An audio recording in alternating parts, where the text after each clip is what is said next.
Bonjour à vous. Aujourd'hui, je vous souhaite une réflexion personnelle sur le mouvement féministe et surtout sur le débat concernant le genre, les identités de genre, les transsexuels. Donc, le sujet de la question de ma réflexion, c'est quel est le vrai du faux dans tout cela, au sens qu'est-ce qui se passe, le but étant d'éclairer pour aider les gens à trouver des repères dans ce débat-là. Donc, avant, environ 1950, les gens avaient des identités de genre dépendantes du sexe. C'est-à-dire que si vous aviez, je vais le dire crûment, mais c'est important pour bien l'intégrer, si vous aviez un pénis, vous étiez identifié comme un homme, et si vous étiez une femme, et si vous aviez un vagin, vous étiez identifié comme une femme. Alors bien évidemment, il y avait des personnes qu'on ne pouvait pas classer selon ce système-là.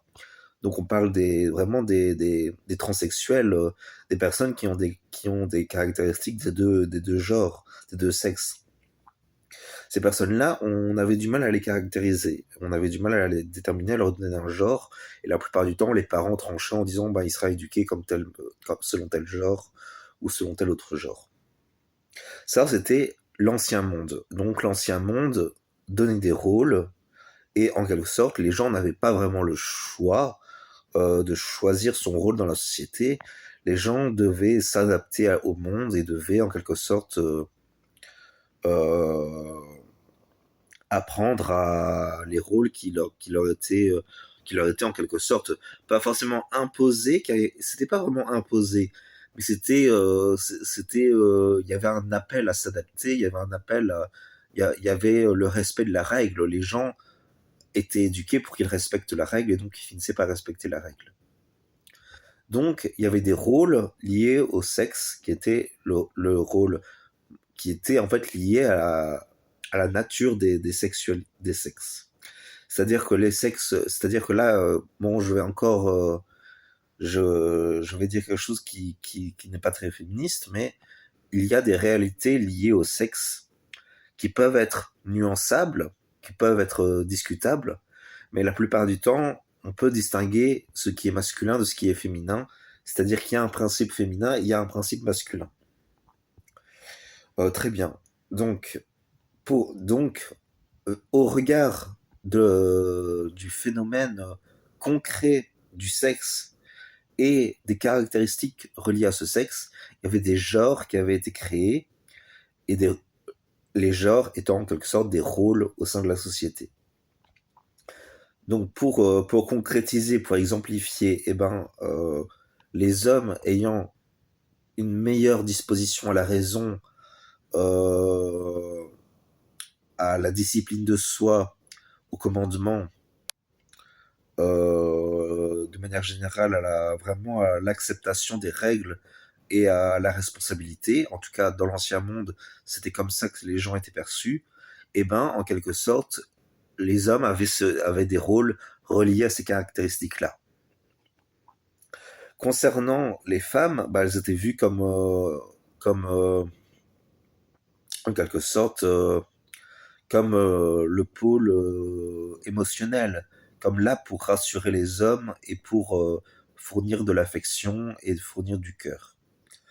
Et donc, en quelque sorte, il y avait d'une part, il y avait donc ces rôles entre la femme qui avait pour rôle de s'occuper de son foyer et de s'occuper des enfants, car il y avait une relation entre l'enfant et la mère qui est telle qu'en fait, l'enfant a besoin de sa mère pour l'éduquer, pour se rassurer, pour développer des valeurs relationnelles, car le genre féminin est hautement relationnel au niveau du ressenti en tout cas.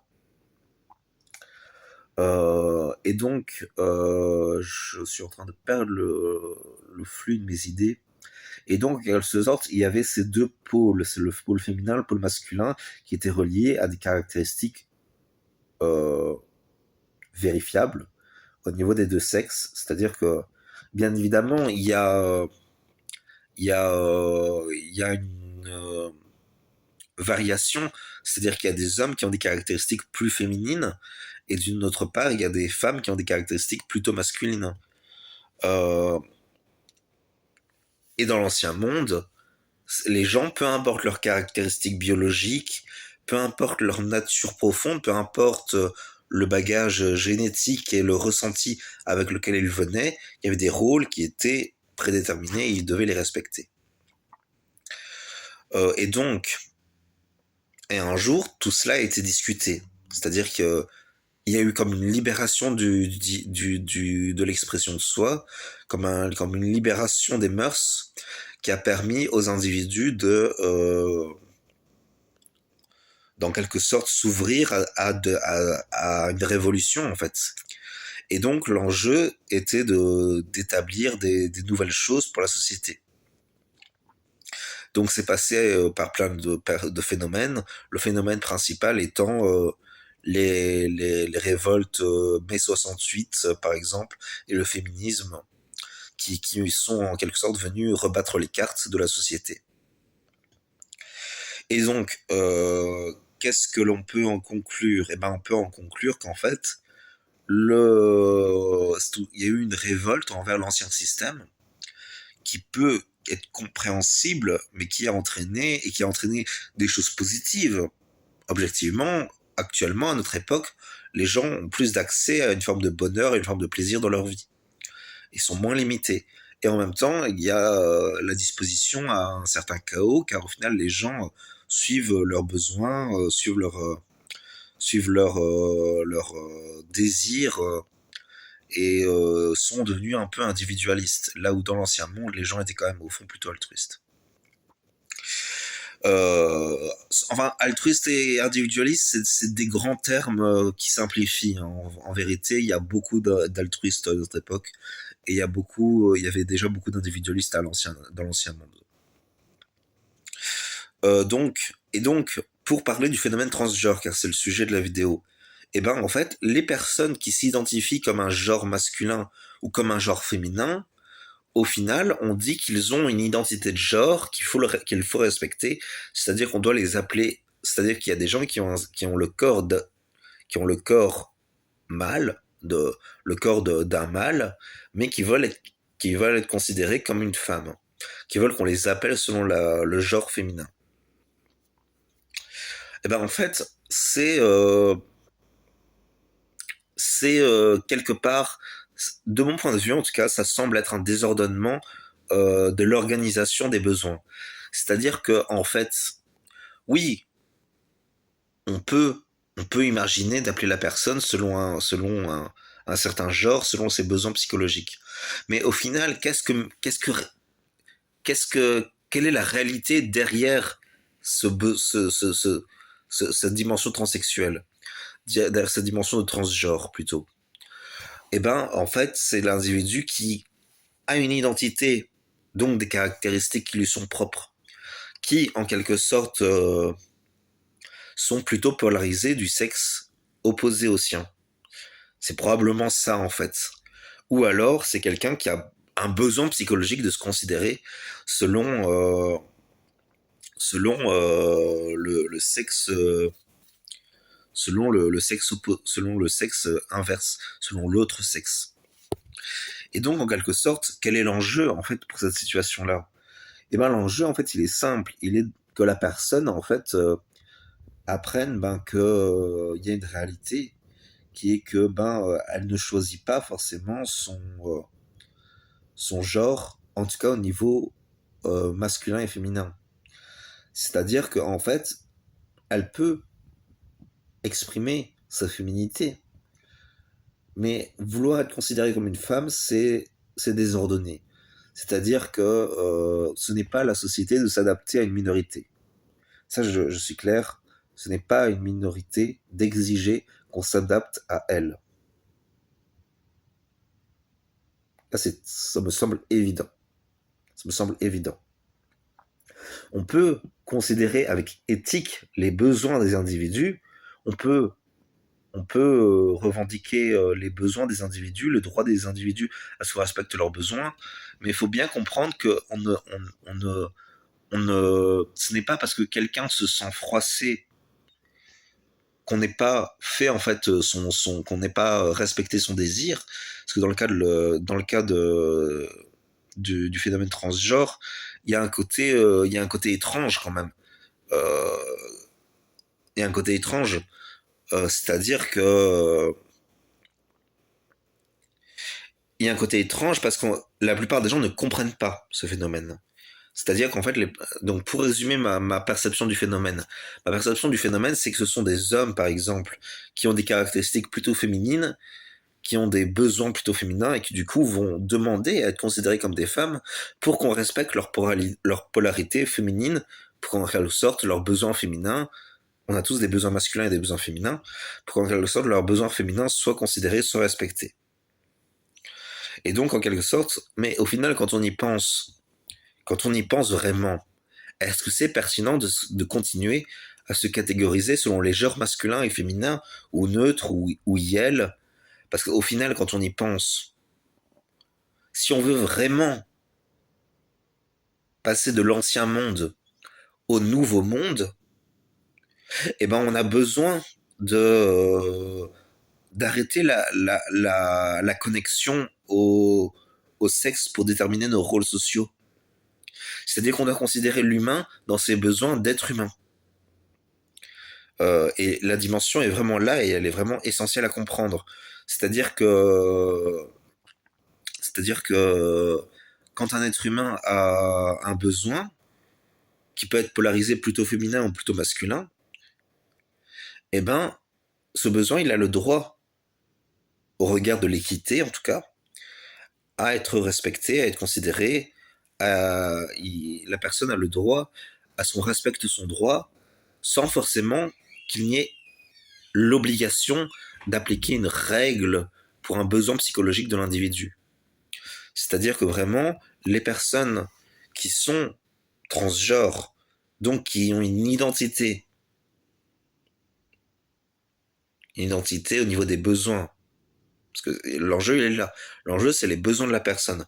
Et il faut réussir en fait dans l'enjeu transgenre, il faut réussir en fait à faire en sorte que les personnes intègrent qu'elles peuvent vivre la réalité de leur sexe tel qu'il est, tout en intégrant un genre social qui soit en quelque sorte humain.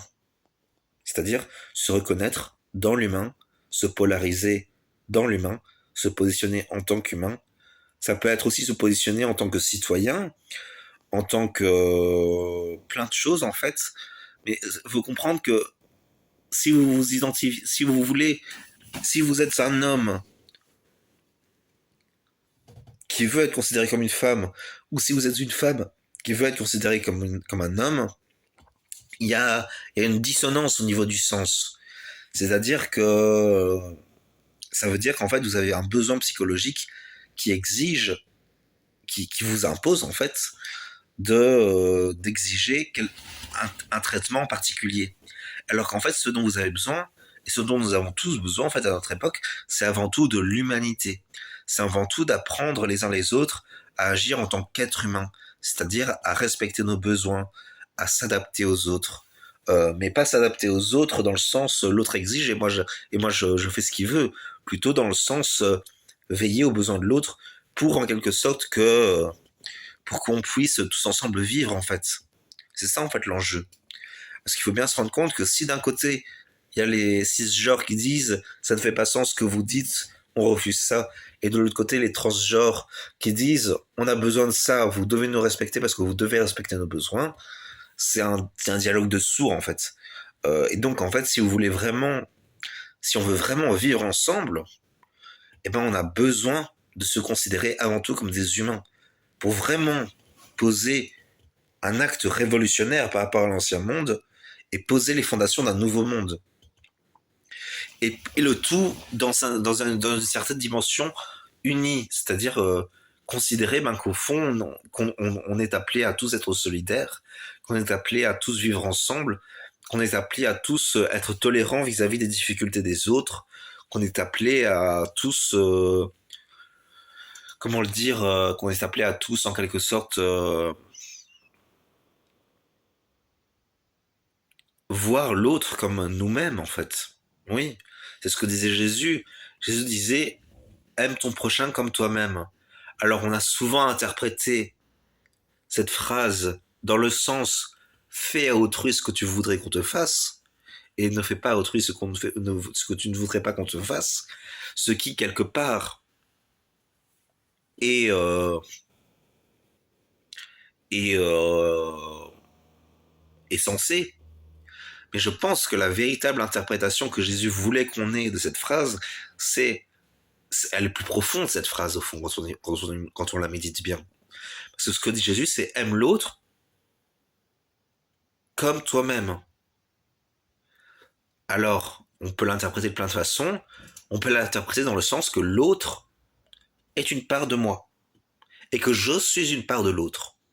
Vous voyez, il y a toujours cette dimension moi, l'autre, et en même temps, il y a la dimension du nous. Vous voyez?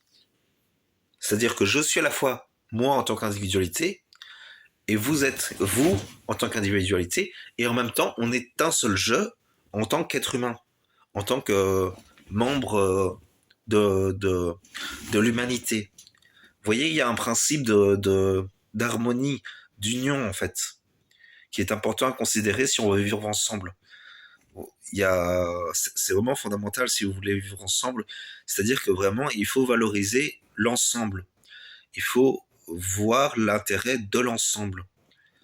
Il faut voir l'intérêt de la communauté au sens total.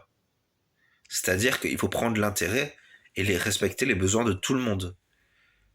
Et au-delà des familles, ce que je veux dire par là, au-delà des communautés, c'est-à-dire qu'il faut faire une seule communauté en tant qu'être humain. Pas forcément au niveau de l'État, pas forcément, parce que ça c'est un peu ce vers quoi se dirigent nos dirigeants, c'est-à-dire qu'ils veulent établir un ordre mondial en fait. Ça c'est un peu un excès au fond. On peut s'harmoniser, s'unir les uns les autres, démarrer une démarche solidaire les uns avec les autres, tout en quelque sorte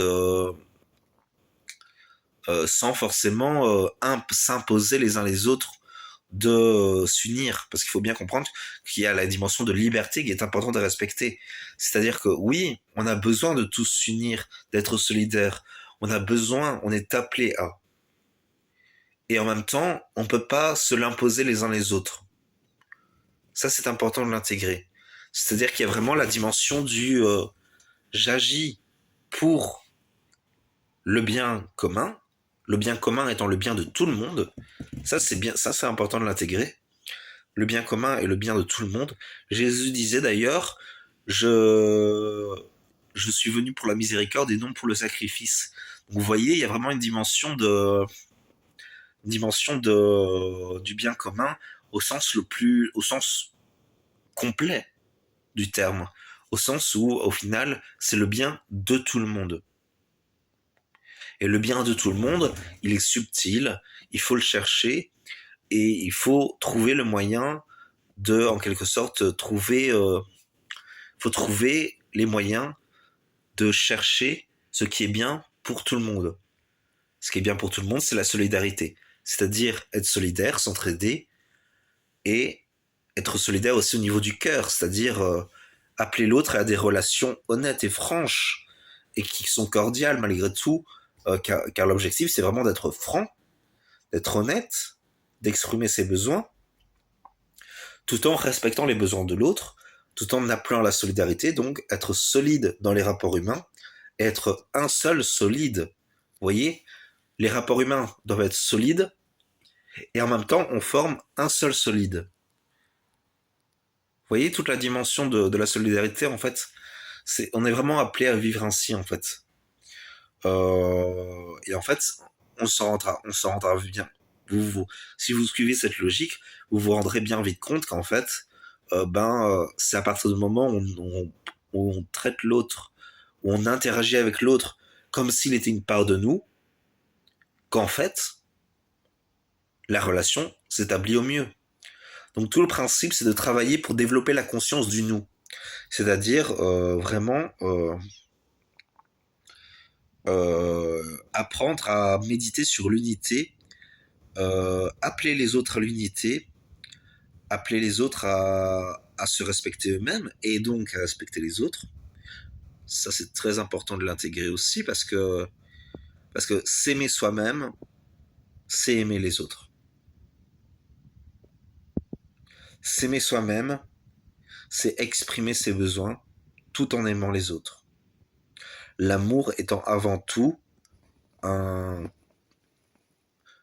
une valeur qui porte à vouloir le bien d'autrui. Donc le bien au niveau des sensations physiques, au niveau du besoin de sécurité, au niveau du besoin de survie sur la Terre, le besoin aussi de respect et de valorisation, et le respect d'amour, c'est-à-dire le fait d'exprimer sa considération relationnelle envers l'autre. Et le tout doit passer à travers le chakra de la gorge pour s'exprimer, pour parler, pour dialoguer avec le mental, car le mental doit primer sur les corps inférieurs. C'est-à-dire que, bah, en fait, le principe, c'est vraiment d'apprendre à parler avec son mental, parce que le mental, c'est le cœur, en fait. Certains vont avoir du mal à comprendre cette phrase, je suis désolé, mais c'est-à-dire que le mental, c'est le lieu du cœur. En tout cas, quand le mental s'harmonise avec le cœur. Je rappelle que le corps mental, au niveau spirituel, est connecté au chakra du cœur. Hein. Donc vraiment, le mental, c'est la dimension de la relation, c'est la dimension du chakra du cœur. Je crois que j'ai dit suffisamment pour transmettre mon message. Si vous pouviez me dire ce que vous en pensez, si vous pouviez me dire ce que j'ai peut-être fait qui vous a semblé pertinent, qui vous a semblé utile, ou me dire aussi peut-être ce que vous vous êtes dit, qu'en fait, il y avait peut-être mieux à dire. Euh, Pourquoi pas dire aussi les points négatifs, oui aussi. C'est très intéressant de parler des points négatifs aussi. C'est important même pour pouvoir s'améliorer.